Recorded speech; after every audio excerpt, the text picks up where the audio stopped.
Guess who just shot 345 FPS faster than Hornady's published data for their gas gun?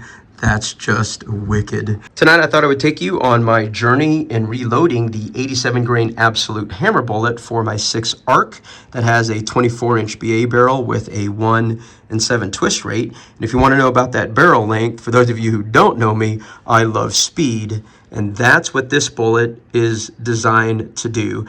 Hammer bullet states that you take the same bullet weight and caliber, the absolute hammer bullet will always run faster velocities because of the way this bullet is profiled. And I'll talk about that towards the end of the video. Now, the best example that I've got of that is with my 6.5 Creedmoor.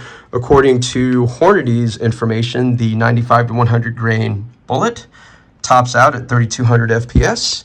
And Nosler has the 100 grain bullet topping out at 3271. And the velocity that I was developed out of my 24-inch bolt gun, which is the same barrel length as Hornady and Nosler, was 3550.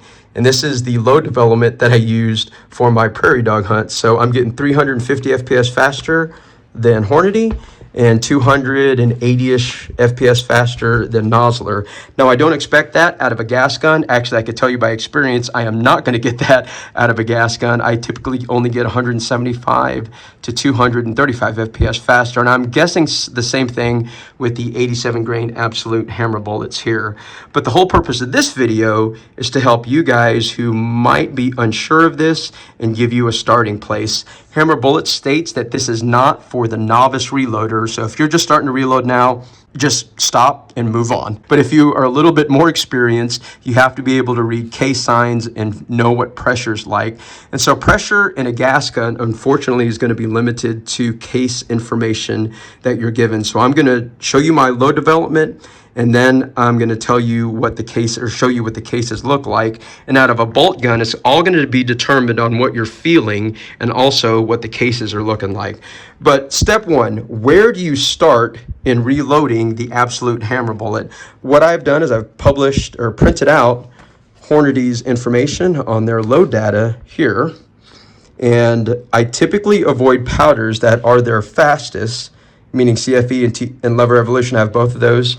I would typically avoid those because I know they're going to fill the case up easily starting at 90%, if not over 100% case fill. And what that means is that the powder's actually touching the bullet. When it gets to that range, I'll usually find powders in the middle range that I own, and I have H335, and I'll physically put in 28.5 grains of powder and physically look inside of that case to see if it's landing somewhere about here. Focus right about in this area here.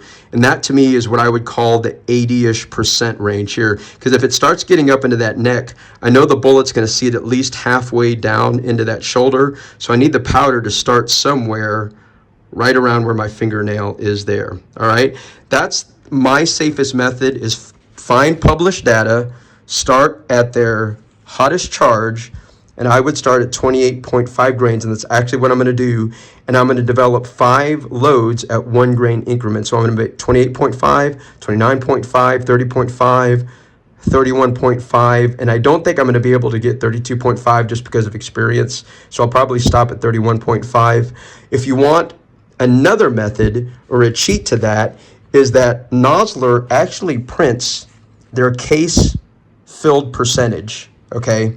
Now, this is only about, I would say, 75% true. This is the 243. 6 ARC is too new, and it's not in Nosler's new load data here.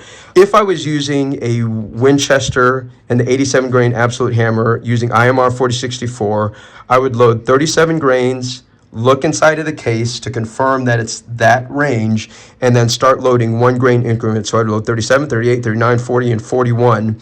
So let me get these guys loaded up, and then when we get back home, I will review the cases and tell you which one I'm going to use.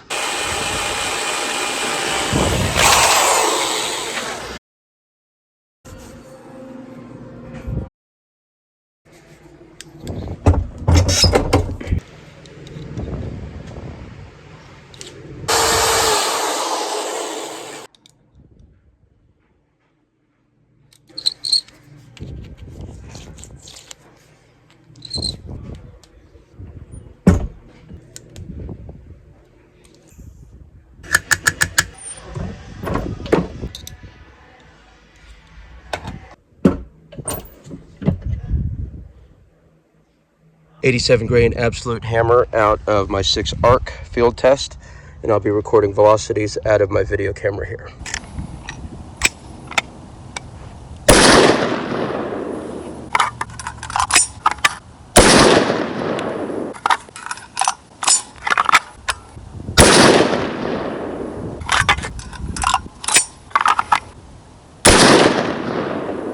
Now going to mag primers, same charge weight.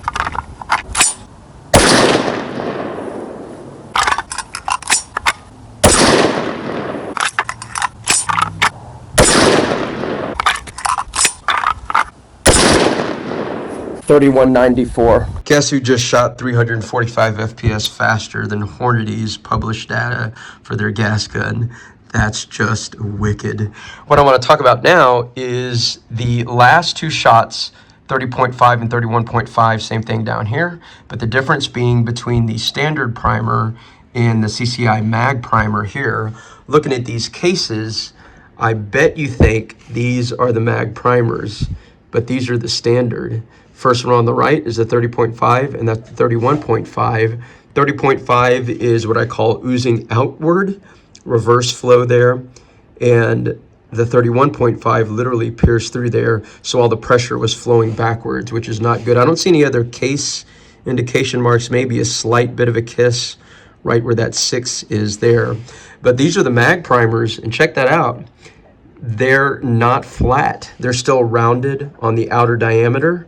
As you can see, the 30.5 has a bit of a kiss right there, but no physical mark. The 31.5 has a little bit of a kiss right there, a little bit of a physical mark.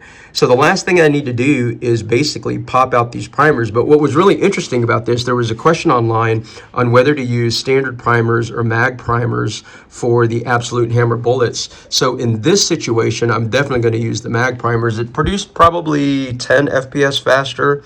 Not much, but the main thing is I'm not having primer piercings there.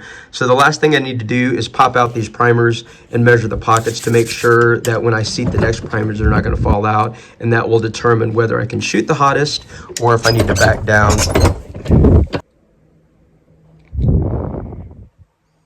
This is a baseline for the small pocket primer.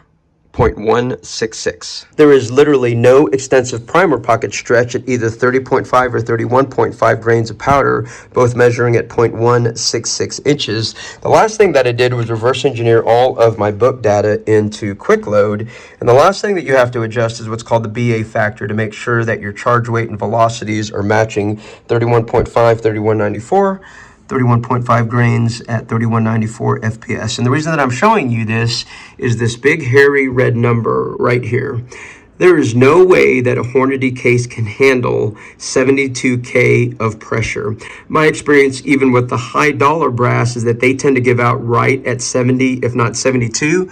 And my experience with Hornady is that they give out roughly at about 68 to 69K, and that's getting one shot out of that with the primer pockets extending all the way to 0.184. I think is the most I've ever gotten out of a one case without case head separation. And so I feel completely fine loading that. And the last thing that I need to do is load 2 bullets at 31 grains and 2 bullets at 31.5 grains. And the ones that had most consistency and velocity and more importantly, accuracy is what we will go with. I cheated and only loaded 2 rounds of 31.5.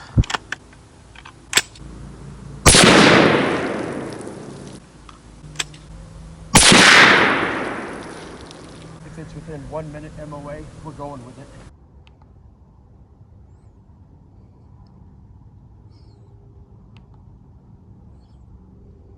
Duplicate, love it.